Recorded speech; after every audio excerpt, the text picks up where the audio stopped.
Business Reports as we discuss business activities and issues bedeviling businesses in the Southeast region. My name is Ubon Kings. Join the Afia Business Morning every weekday 10 a.m. to 12 noon. Exclusive to Afia TV on DSTV channel 254 and Go TV channel 17. The Afia Business Morning. Business unusual.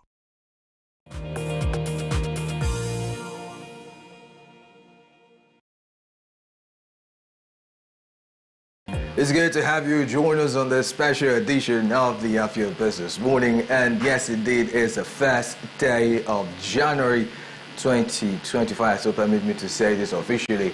Happy New Year to you and yours. And we're going to be looking at some pretty interesting things. As a matter of fact, we're going to be, as far as global business all over the world is concerned, we're going to be looking at global trends and the outlook for 2025 with reference to how the markets will, play out eventually. Will it be all bullish or bearish? Whatever it is, we'll find out in just a bit. My name is Ubon Kings. Welcome.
Yeah, welcome back. And moving on, one of the countries that's been in the news for obvious reasons and, over the course of this last year, really, has been China. I'm interested to know that China is also in the news this morning because it's clear that China's factory activity growth in December missed analysis expectations, signaling that Beijing's stimulus measures were not sufficient to meaningfully boost the country's ailing economy, as the country's official purchasing managers index for December came in at 50.1, according to data released by the National Bureau of Statistics. Now, however, production and new orders for sectors including agricultural and sideline food processing, general equipment and food and beverages rose. This is according to our sources. Meanwhile, China's non-manufacturing PMI, which measures activities in the services and construction industries, rose to 52.2 in December compared to 50.0 the month before. And one thing I would like to point out really is the fact that out of 21 industries surveyed, 17 logged higher activity than the month before, including aviation, transportation, and telecommunications, where the construction industry also returned to expansion. So quickly, I have my guest already here with me in the studio, and we're going to be looking at 2025 in focus, and the point is global business trends around the world. And we're going to be starting here, but then I'm being joined this morning by none other than Aniche Ndudim Roland, who is, of course, the CEO Rogon Capital Limited. It's good to have you join me. Thank you. Thank you. So quickly, I just give an analysis. China's growth doesn't seem like it's growing of a sort. I mean, it's pretty much almost what it is for every country this period, last 1 year. But then What are your thoughts, really, as far as the global trends and as far as economies of the world are concerned, really? Looking at 2025, yeah. Okay, Jonah, if you see from 2000 and after the global financial crisis in 2007, there's been a depressed growth globally. The world is expected to grow at a range of 6% per annum on an annual basis. But from 2008 till date, global growth has hovered around 1 and 2%, which is not good enough to drive productivity and growth across the entire space. And one major factor is you could see different governments have embarked on massive stimulus and expansion of credits to drive growth. But it's unfortunate the low growth has been the trend. And this is something worrisome. It has even influenced inflation across the globe. Unemployment is also on the rise. Major productive centers like you just mentioned, China, America, Germany, and even Japan, they've all experienced low growth. And so this is a big source of concern. Mind you, you should know that a lot of stimulus and debt has been injected to drive growth, but it has not met the targets. And so right now, even those debts has now constituted a pressure on budgets of nations across the globe. And so this is where we are as a globe. And the debt is a problem. So discussions right now is how do we address low growth and huge debt. So that's the problem we are facing right now. It sounds like a very dire situation that Completely the world is. dire. Now, you know, I'm reminded of a publication I saw recently that says that it is actually 80 years from 1944 that the Bretton Woods Institute, which was pretty much IMF and World Bank, actually has existed with the introduction of the United States dollar as a global reserve currency. Yeah. Now, within a period of 50 years, that's from 1974, the U.S. became the hegemon for global trade as a result of backing of Saudi crude oil and the United States military might.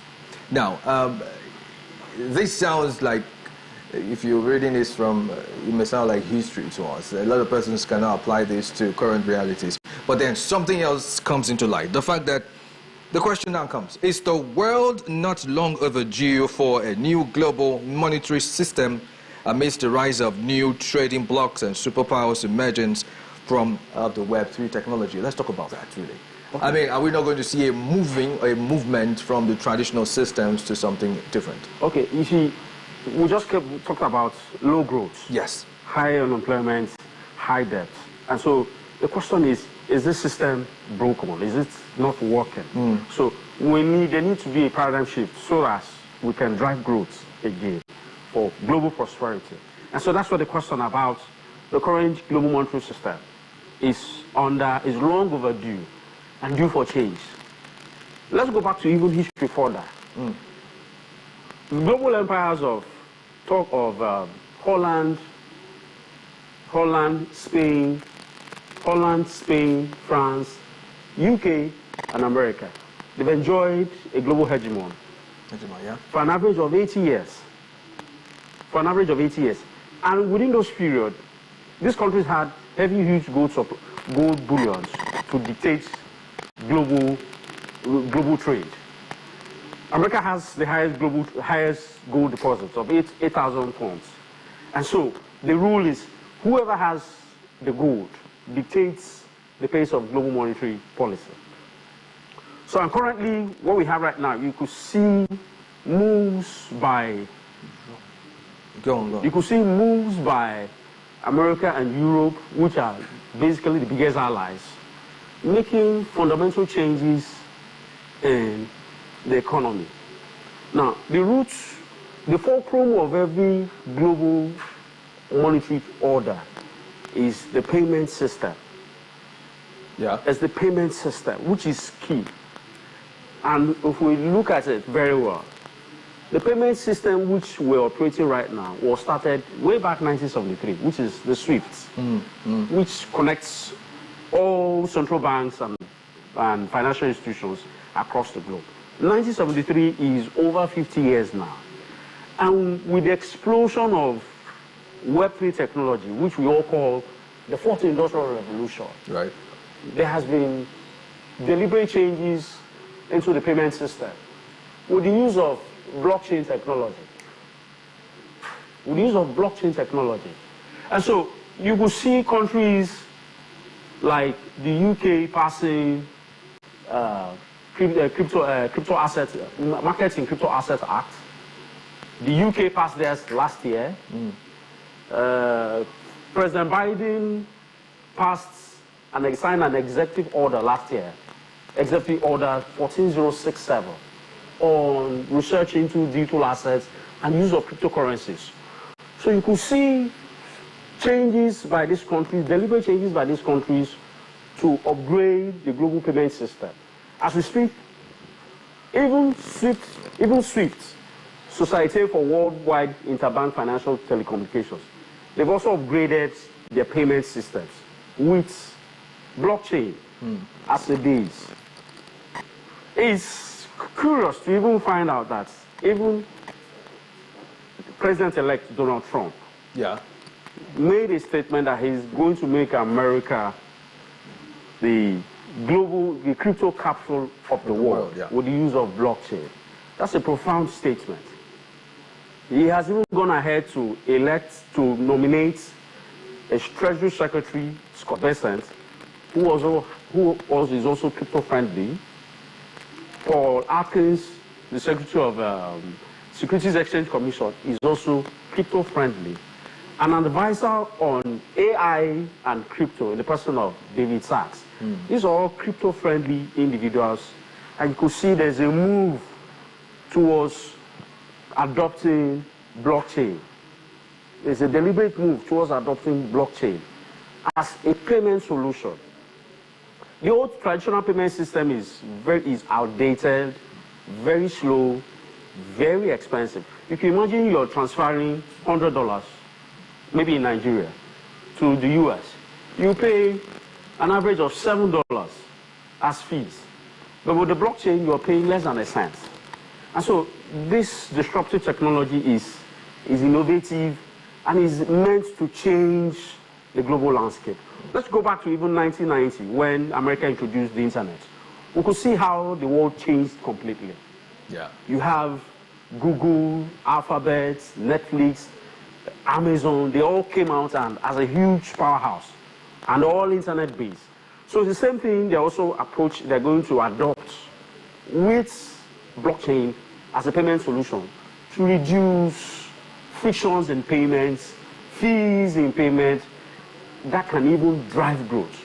As we speak right now, with the SWIFT payment system, every bank needs to operate an escrow account, a nostro vostro account, and you maintain funds in your dormant in your accounts, which is dormant. Currently, you have about 27 trillion lying idle as dormant funds in the nostro vostro account within the current SWIFT payment system. But with the blockchain payment system, $27 trillion will be freed up, which will be used to drive trade. So it's a deliberate attempt, and we have to pay a closer look at it in this year, 2025, and beyond. Okay. Now, just sorry, quickly, how does this translate to business and the economy of Africa, more specifically Nigeria? I mean, all of this. Okay. Yes, Africa is not isolated. We have the Afrexim Bank. They came out with PAPSIS. It's a payment service system to connect African countries in terms of payment. It's also blockchain based. So Africa too is also along that path. It's for countries within African countries to latch onto that payment system. No surprise, Central Bank launched the e-Naira, even though it has not taken full effect. But the payment system, the blockchain system, is there.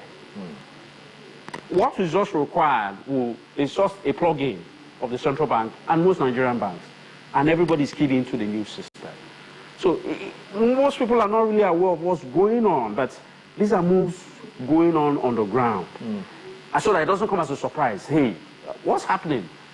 These are things that have been happening. We could see blockchain even coming on Main Street, where you have your Bitcoin, which is now recognized as an asset in Nigeria, as an asset in the world. People are trading. You have exchange traded funds on Bitcoin. So many like that. You also have over 20,000 coins listed in the crypto markets. But none of them have all use cases. But it has come to stay. Blockchain has come to stay. We're already in the fourth industrial revolution, whether we seem to like it or not. So it's before us. Even though there are fears about CBDCs coming around to play, but we will get used to these are things that will be on trend as the year goes on.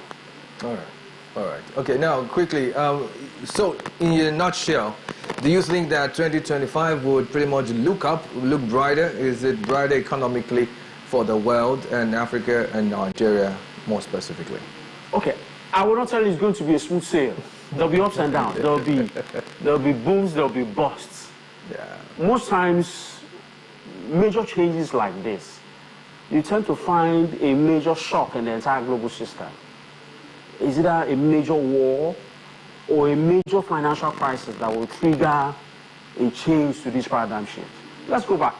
The one which I really experienced, the 9/11 attack. America changed the world globally.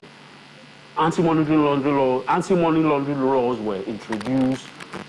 Airports were upgraded. Surveillance systems were introduced across all phones and network. So these are one or two changes. Same also with the pandemic in 2020. 5G networks were all rolled out. It was within that period. So most times you find when there are major changes in the world, if you look behind it, you could see there's always something that... there's a trigger. Yeah. So we should be looking out for a major shock in the event, a major shock across the globe. I don't know how it will look like. It might not be this. It might be this year. It might not be next. It might be next year or whatever. But let us look out for major trend that is going to shock the entire world before a new thing, something like this is introduced. That's been the trend. Even when you go back to 1944, there was a war, a civil war. There was a World War I. Even in the 70s, when the dollar was taking off the gold standard, there was a war, a Vietnam War there. So many times when you find new novel innovations, new things introduced across the globe, there's always a trigger to it. So we're really on the lookout for it. Okay, I think that's a good place to leave it. Thank you so much, Aniche and Jim Roland. Thank you for all your thoughts and analysis. Telling us what to expect 2025 and beyond. Thank you so much. Thank you very much. And yes, indeed, in case you're just joining in, you are, of course, listening or rather watching, so to speak, the abridged version of the Afia Business Morning. This is Global Business. We'll take a short break. When we're done, it will be Eastern Business Report, and we're going to be taking a look at, the governor, and I'm talking about governor of Enugu State, Peter Ndubisi speech, 1st January speech, 2025, and we're going to be looking at some things he said with reference to the economy with my guest who's going to be joining me by 11. So stay tuned. My name is Ubong Kings.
My name is Ubon Kings. I am Marvelous Afamaka. I am Chioma Akbala. My name is Ifunaya Ndule, but I'm living in a market speaking.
This festive season, Afia TV and radio have the ultimate gift for you. From 15th December 2024 to the 31st of January 2025, enjoy an amazing 50% discount on all advertising rates across Afia TV, Afia Radio, and our digital platforms. Yes, you heard that right. Simply use the promo code Afia Holiday 50 when booking to unlock this exclusive offer. Hurry and secure your spots today. Spread the joy of this season with Afia. Call us now at 0803-472-8509 or visit our office at Plot 7 Ikeja Sogwa Drive, Cool City Garden Estate, Enugu, Nigeria. Let's make this holiday unforgettable for your brand.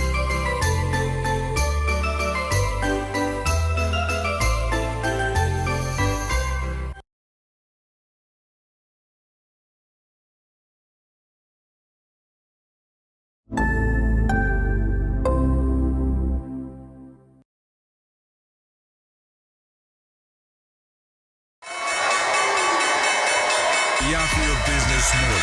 Join me every weekday on the Afia Business Morning as we bring to you a trilogy of business segments. The opening bell where we see activities from our selected stock exchanges. The global business where we bring you up to speed on business activities making the rounds all over the world. And we bring the conversation home on the segment Eastern Business Report as we discuss business activities and issues bedeviling businesses in the Southeast region. My name is Ubon Kings. Join the Afia Business Morning every weekday 10 a.m. to 12 noon. Exclusive to Afia TV on DSTV channel 254 and GoTV channel 17. The Afia Business Morning. Business unusual.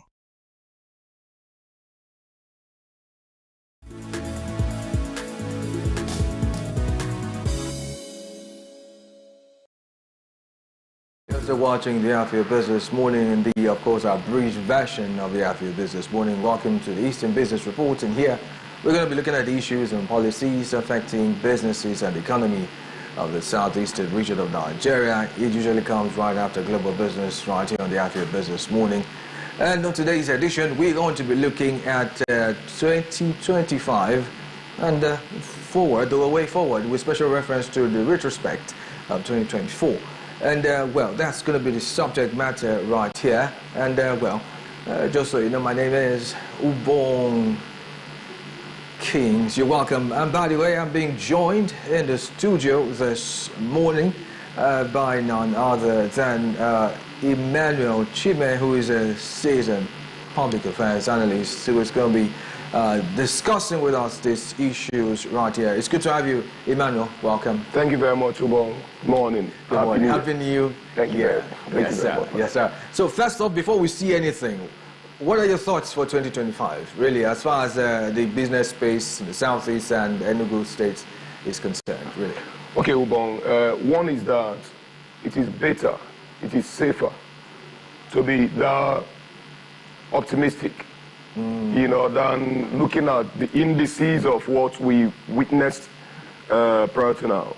Right. When you talk about Enugu, I think Enugu is rightly on the right path in the recent time, doing well, moving in the right direction, and of course, trying to up the economic indices, giving life to every stratus of the economy this time around, lots of policies that are business-oriented, and of course, lots of projects, capital-intensive projects, and of course, projects that are, futuristic, present satisfying, and of course, futuristic, and moreover, when you talk about the smart schools, for instance, you see where a governor is actually in the present, but investing in the future.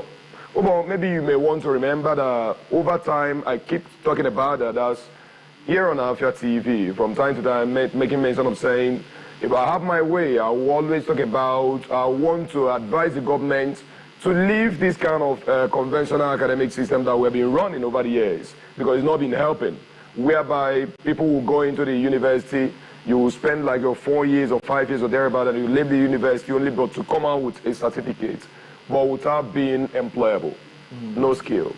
But today we now see a governor who maybe this governor is been a friend or a listener of Afia TV. Yeah, I think he is. Maybe because we now see him, trying to effect those kind of ideas. I believe it's my brainchild. Okay, we'll come to that later. Yeah. Anyway, just so you know, we were able to stumble upon the governor's speech first, of course, 1st January speech. So one of the things he did say is, well, there's no slowing down for him and his government with reference to the projects that he is already backed upon, and that there's a possibility that's going to complete all of them. But let's take a look at what he said real quickly. When we come back, we'll continue this discourse. The economic opportunities we're creating are all embracing. That stems from our belief in the old saying that we're only as strong as the weakest amongst us. The high expectations that have arisen as a result of the successes of the outgoing year are understandable.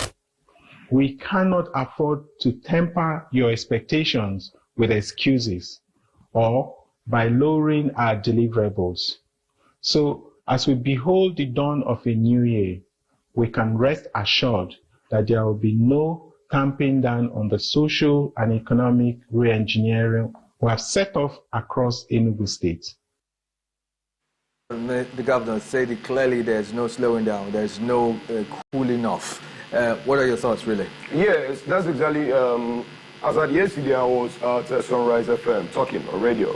We rightly talked about those areas of, what the governor had been able to do and what perhaps he's currently doing. And we'll now see a governor whereby who is ready to work. Unlike what we witnessed in the administration of the S2I governor, Afia, whom is, to the brim or in Enugu State, because we wish that the present governor, I called on him yesterday, I asked that he should call the man out, bring him to EFCC, let him bring back all the money that he borrowed and kept under his personal care. He should bring them back. Let's begin to use them on work. Because these, among other things, are reasons why which Enugu people are crying that they are paying a lot of taxes this time around, because we need money to work. And we have a lot of deficits. So, and those deficits are what you see the governor today doing. The governor needs to actually up activities, actions, okay? So as to be able to bring forward Enugu to the present day. Because Enugu, the S2I governor, Afia, rightly left Enugu far back, 8 years back. I don't know if you understand what I'm saying here. And so what it means is that he came in, took over mantle of leadership, failed to do anything. Then Enugu remained where Sullivan handed over Enugu to him. And Enugu continued to decay under his watch. And so we have a governor now who wants to work, or who is already working practically, like Sullivan rightly did. And they will now see him trying to work from that 8 years ago, that was 2015, where Sullivan handed over to Uguay. And so he wants to answer because you see the roads, whereby Sullivan rightly did roads as at then while he was in office. And he signed a pact with Arab contractors that rightly fixed Enugu roads as at then. And the pact was, for my first year, for my first term of 4 years, yeah, then you're going to work this and you're going to maintain it. In other words, if after fixing the road, you keep going, checking the road, if there is any pothole, you fix it. And that made Enugu roads as at then to be so beautiful there. It was as if maybe they walked at a balancing road, because they were being able to go around to go and check. And they do the fixing, the maintenance at night. All right? And so when we witnessed a governor as at then, Afia, who failed to do such. And we now see a governor today who is now doing all those works, who is now touching everywhere, who is now going to revamp, including abandoned public projects, like International Conference Center. Now, it's a beautiful point to note, and that is what I want us to just look at what he said regarding the bus terminals and roads that he is managing at the moment or constructing at the moment. Let's take a look at that particular speech by the executive governor of Enugu State real quickly. We went through 2024 with the sprightly dash of a sprint runner. 2025 will be no different. there would be no slowing down to catch our breath, because our resolve to transform Enugu State has imbued us with the endurance of a marathon runner. In a few days' time, we will witness the formal commissioning of some major capital projects, from completed smart green schools to the breathtaking International Conference Center, primary healthcare centers that expound quality medical care to the remotest locations in our state, as well as several kilometers of urban and rural roads, and bus terminals designed to restore order and dignity to our public transport. These are significant projects, but they are just a minuscule representation of our larger vision for Enugu State. There's something he said in that particular reportage right there. He said clearly that what he has done right now is just we used to call it the tip of the iceberg. It's just a little of what he is planning to do. From your assessment, or from what you've known, I mean, you live in Enugu State, so from what you've seen thus far, how would you rate the governor with reference to infrastructure that he has put in place to ease business activities? Okay, the other way around, you will now see that he's touching a lot of areas. You know, there is something about, for instance, let's say renovation. You know, if you come to a particular, let's say your apartment where I live now, if you want to like do cleaning, thorough cleaning in the house, certainly whomsoever that comes there, by the time you know, turn up the house and, you know, television, your clothes, everything, you pack a lot of things out of their places, right? Whomsoever that sees that particular apartment as at then, sees that as being tattered, as being quite unkept. And so that's exactly the kind of view that some persons are seeing right here in Enugu currently, okay? Whereas the governor is busy doing a lot of jobs. And very soon now you now see that the house cleaning is done. And those televisions are being fixed in better positions than where it used to be, right? Then you start seeing a lot of beauty than what it used to be, all right? So when you talk about revolution, you know, he did not rightly make mention of saying that he's going to declare revolution on infrastructures or thereabouts. But we just see action words, you know, we just see actions happening. Instead of seeing just mere words, all right? We just see actions happening. And so this kind of a governor, a leader that we wish to have, especially in our present day today, to bring us up to speed, to be able to, you know, compete with the international community. I mean, for goodness sake, when you talk about the smart schools, you talk about the terminal, bus terminals, you talk about, for instance, the International Conference Center, you talk about the International Hospital, is revamping as well. Then you talk about lots of roads, you talk about cameras, you know, in strategic areas in Enugu for security purposes. You talk about a lot of things that he's doing. You know, secondary healthcare infrastructures. You talk about a lot of things that he's touching here and there. And so, SOT will now tell you that Enugu is receiving life. Remember, when all this comes together, then you now see a lot of investors who will now see Enugu as the choice location for them to come and invest, right? But if not so, if he fails to do that, then you see what happened under the SY governor, Ifeanyi Ugwuanyi, where Ugwuanyi were there and Coca-Cola left Enugu. They packed everything that they are doing in Enugu. They are no longer doing productions in Enugu. I hope you're aware of that. They now packed over to Benin. Reason, a lot of things, a lot of factors played out. Had he been, it was business-oriented governor that was seated, he would simply call them to order, sit back with them, you know, and talk. What do you want me to do? What is your challenges? Then if it warrants you bringing in some funds or some policies amendments, you do, just to make sure that they stay back. Reason, you're going to be taking a lot of taxes from them. It's going to be building the economy of the state. And people will get employed. And people will get employed right there. Yeah. You know, you just mentioned something about Enugu becoming an investment destination. And that's one of the things that the governor did say in his speech earlier today. Let's just take a quick look at it, and when we come back, we'll continue this conversation. Ndi Enugu, our vision to make Enugu a premier destination for business, tourism, and living, and indeed grow it into a $30 billion economy is not a mere notional dream.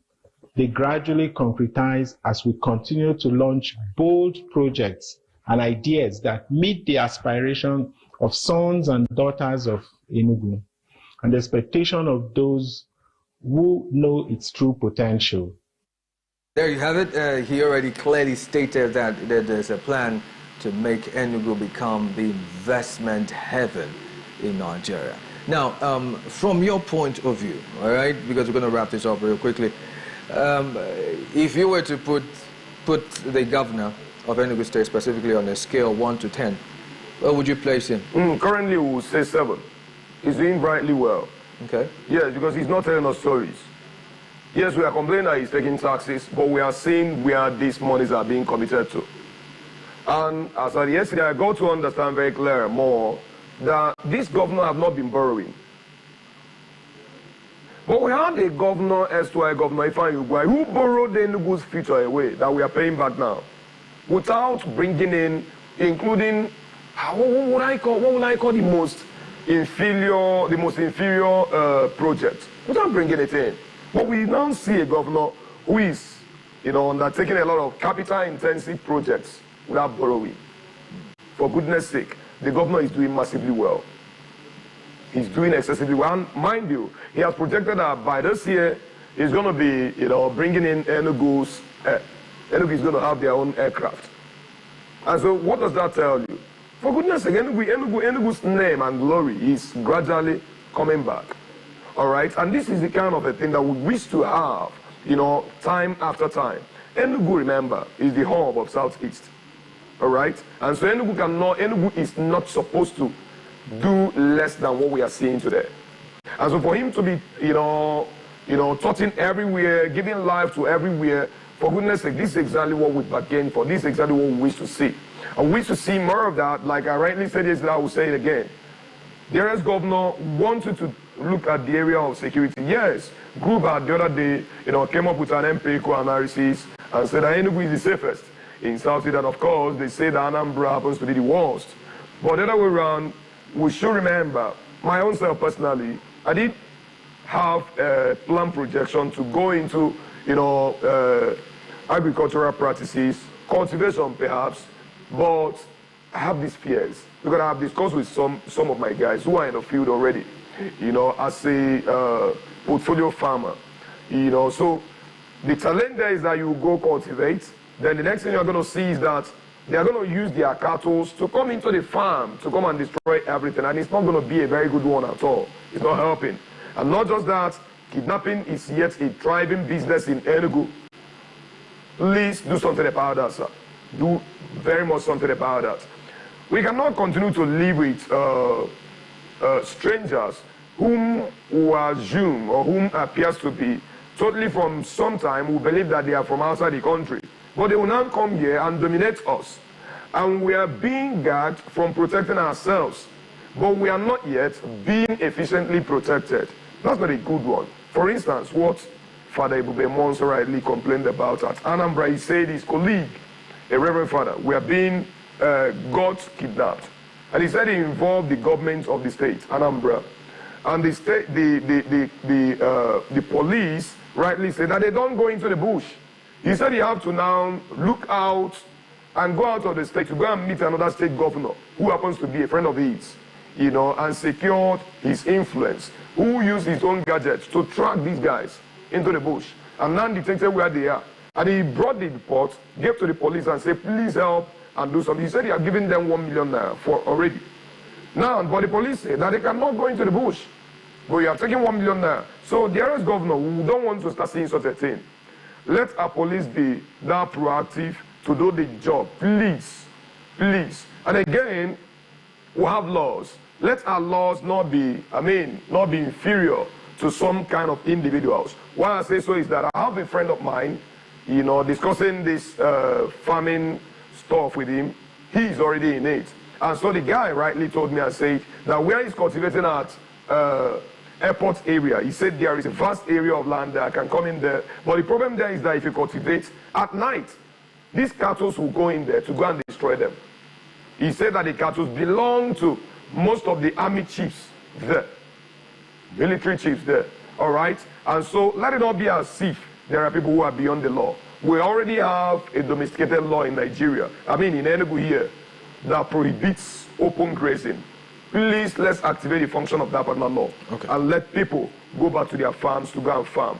Please, but what you are doing, sir, you're doing very great. I think that's a good place to leave it. Thank you so much, Emmanuel, for joining me.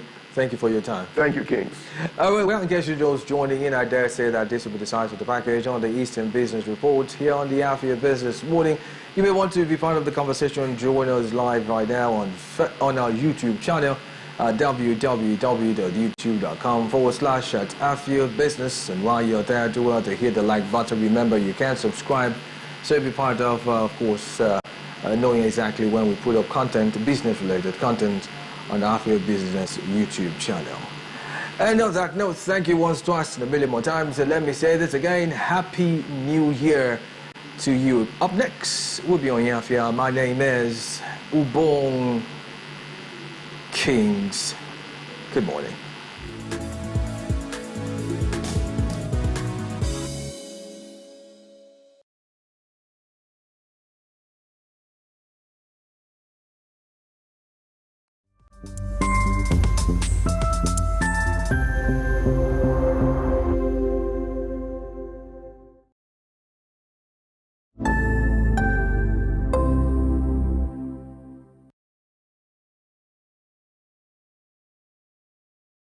What are your thoughts on the spate of sex for grades in Nigerian universities? This very issue of owing salary should be criminalized. How can they amplify their voices? People don't have evidence. You want to get to know about it?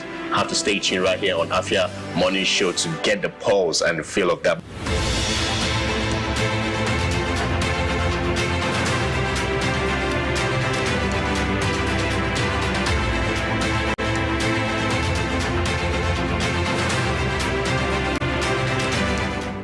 Hey ladies, join us on Gyno Plus every Wednesday at 6 p.m. right on Afia TV, DSTV channel 254 and GoTV channel 17, where we will delve into health issues affecting girls and women in society. Breastfeeding doesn't even cause breast cell. The frequency of breastfeeding means the approach you take to make sure that you're well